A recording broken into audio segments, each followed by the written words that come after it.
Now, with all the different activities that you're going to be doing to launch your business, the other area which a lot of freelancers tend to neglect is actually kind of just sharing updates about what they're doing from a business perspective. You might have your website which is working for you, and you might be sharing bits of content which demonstrate your expertise.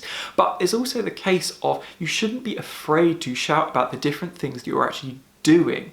Now, I'm, to be honest, a little bit guilty of this because I won't share all that much information publicly about the clients that I'm working with or the particular things that I'm working on.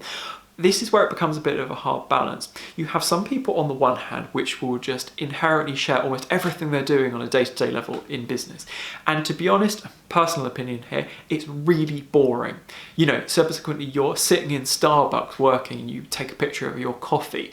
You just go, who cares? If it was me, I would put that to one side. It might be fun and exciting and different for you, but you know, the number of pictures of Starbucks coffee on Instagram, you know, we don't need any more. On the other hand, there are genuinely lots of things out there which you should be shouting about. Now that can include delivering, you know, like a great big piece of work. That can mean winning a new client, or that can be going to a, say, site visit. Now a site visit makes it sound a bit boring, but for instance, you know, we've been on visits to farms and workshops and studios before. And, you know, from a visual perspective, they're great because inherently marketing, digital marketing, is quite an abstract topic. You know, a lot of the time you just be sort of taking pictures of spreadsheets otherwise, sort of saying, well, you know, this is my work.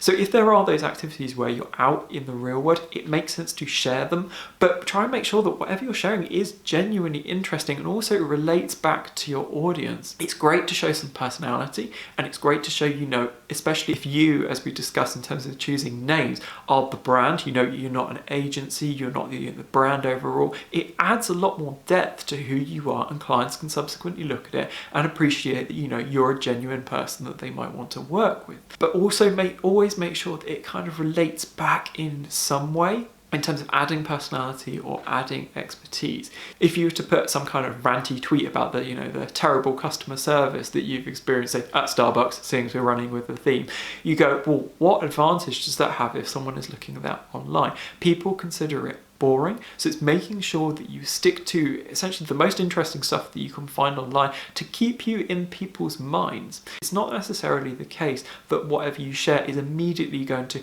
convert someone into making an inquiry for you.